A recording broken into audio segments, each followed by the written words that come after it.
Greens are coming for you, Rhaenyra. And for your children. You should leave Dragonstone at once. War is coming.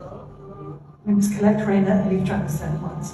And go where? The safety of High Tide. I am a dragon rider. Like my mother, and father, and you. High Tide won't be safe. The Greens will assume we'll declare for Rhaenyra. Be safer than Dragonstone. If war is coming, it's coming for all of us. If the Greens reach to usurp our Queen's throne, we cannot hide from it. I've suffered too much loss, Baela. I could not endure another.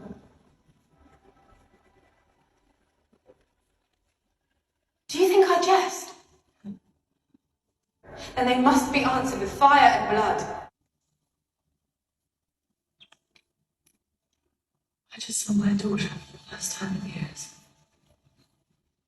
Welcome back, everyone. It's Charlie. House of the Dragon released a new deleted scene from episode 10, the finale, so we'll break it all down. There's a whole bunch of Easter eggs here. HBO is also in the middle of their first fan convention for Game of Thrones. I'll do videos for any big announcements or anything big that they release. For instance, Kit Harington is doing a big Jon Snow panel, people hoping that he reveals more information about the Game of Thrones sequel for Jon Snow that they're making. Be sure to subscribe to get all the videos. But the reason why we have this deleted scene is from the Blu-ray. That's why it has the HBO Max tag at the end of this. We'll probably get some more deleted scenes when they release the Blu-ray officially in a couple weeks, so I'll do more videos for those when they're released.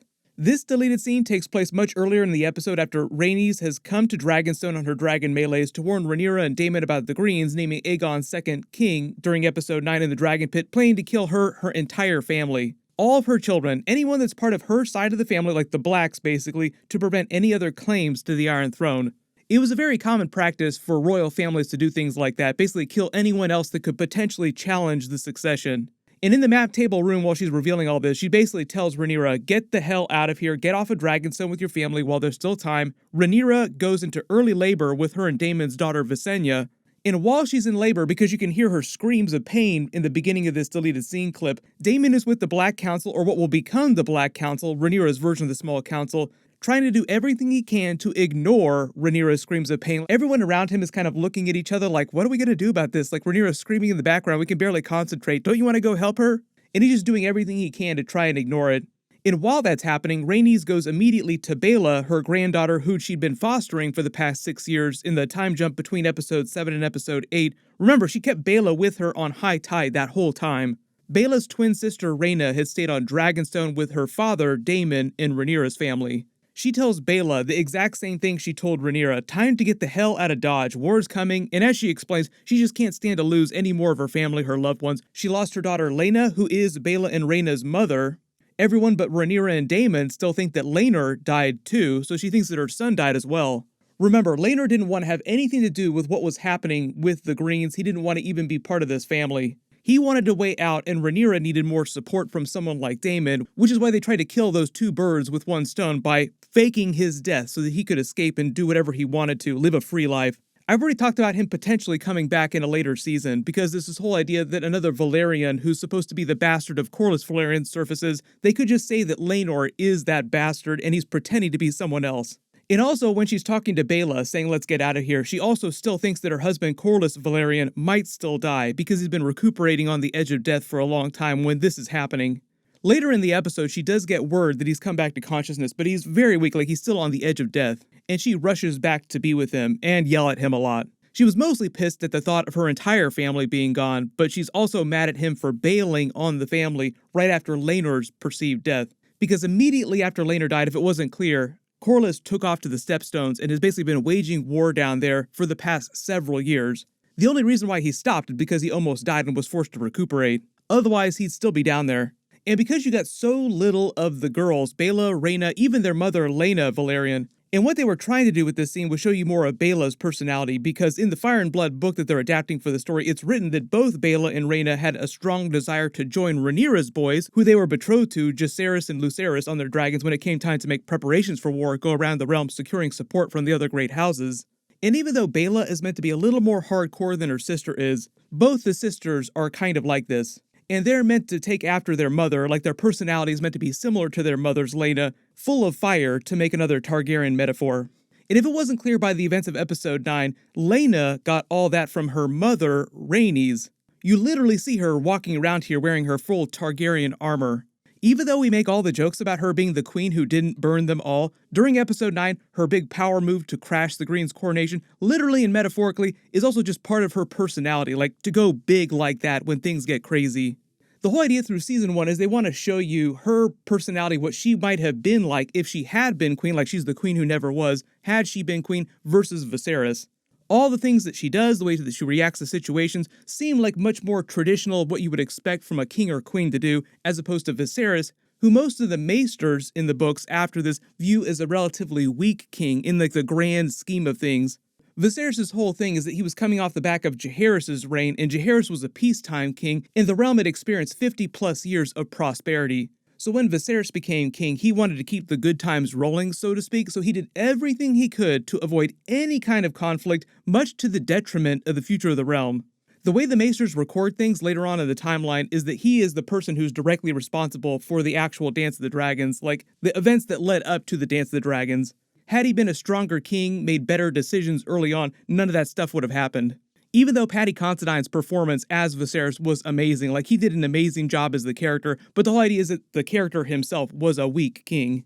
During the version of the episode we actually saw on screen, we got a little bit of Baela and Rhaena, like during the big Black Council meeting when they're actually making plans for war, and Jacaerys and Lucerys say that they're going to head on their dragons and secure more support from the other lords. We should bear those messages. Dragons can fly faster than ravens, and then more convincing.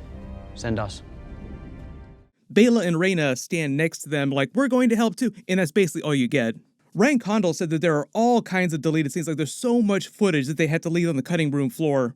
Of all the characters that they did dirty, I feel like Laena Velaryon, like Baela and Rhaena's mother, and Baela and Rhaena themselves got the short end of the stick. Talking about the biggest deleted scenes from earlier episodes, they ended episode 5 with Rhaenyra marrying Laenor Velaryon, and Laena let Daemon know that she was interested in marrying him now that he was available. She also didn't seem very sad about the death of his first wife. And then they just completely skip over all of Daemon and Laena's story after that in favor of the epic time jump at the beginning of episode 6, where everyone's first batch of kids are huge. It was meant to be about a 10-year time jump. Obviously, there was a ton of stuff that they skipped over for all the different storylines, but just for the Daemon and Laena storyline by itself, the biggest missing parts that they got rid of was the story of how Daemon was actually able to marry Laena, because it was a whole bunch of stabbing and killing that Daemon had to do before that could take place. When Laena expresses her interest in Daemon, and Daemon is amenable to it, like, okay, that sounds like a good idea, let's do that. At that time, Laena was already betrothed to the son of the Sea Lord of Braavos.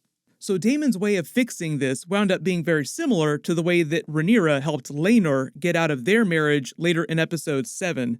Like you could see where they're taking stuff from some storylines and giving the moments to other storylines. So after Rhaenyra's wedding was over, Daemon came to Driftmark, and Corlys Velaryon was amenable to a match between Daemon and his daughter. Like he wanted to get his family as connected to the Iron Throne as possible, as connected to the royal family as possible. And what had happened over in Braavos is that the Sea Lord that he had made this marriage pact with for his son and his daughter had died, and the Sea Lord's son had taken over and squandered all of his money. So Corlys didn't care about Braavos anymore, but he couldn't break the marriage pact without good cause.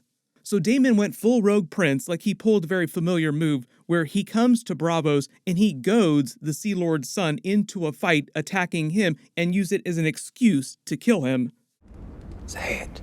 Thus ending Laena's betrothal, allowing them to get married. Is also kind of similar to the way that he dealt with his first marriage, like, oh, we'll just kill our problems away.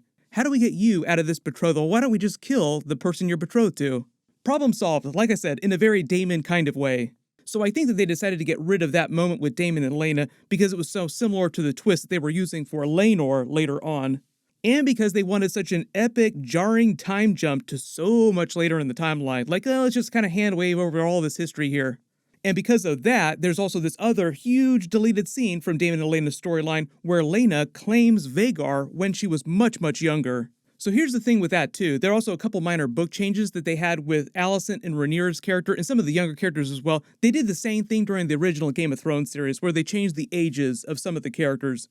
In the books, originally Laena claimed Vhagar in 105 AC. That's the same year that Viserys' first wife, Aemma Arryn, died in childbirth, and that was the end of episode 1 on the series. But when we get to episode 2 and we meet Laena Velaryon, she's like a very, very young child, clearly a long ways off from claiming Vhagar. They did the same thing with Rhaenyra and Alicent on the show. On the show, Alicent is way older than Rhaenyra, and she's in her late 20s when she gets remarried to Viserys. On the show, they made it seem like Alicent was like 14, 15 when she got married to Viserys. But Laena claimed Vhagar when she was about 13 years old, and if you're going by the show's timeline, that would have been sometime between the events of episode 4 and episode 5. Like, when she shows up in episode 5 to Rhaenyra's wedding and she starts talking to Daemon, she's a couple years older, she's old enough to actually start having children, and she's been writing Vhagar for a little while already. The main reason why they said they didn't include her writing Vhagar in the final episodes was because they wanted Aemond claiming Vhagar at the end of episode 7, just a few episodes right after that, to feel like a much bigger deal. Kind of the same reason why they didn't include Lady Stoneheart on the Game of Thrones series, because like right after that would have happened, they would have had the big Jon Snow resurrection moment, and Catelyn Stark coming back as Lady Stoneheart would have telegraphed that too much.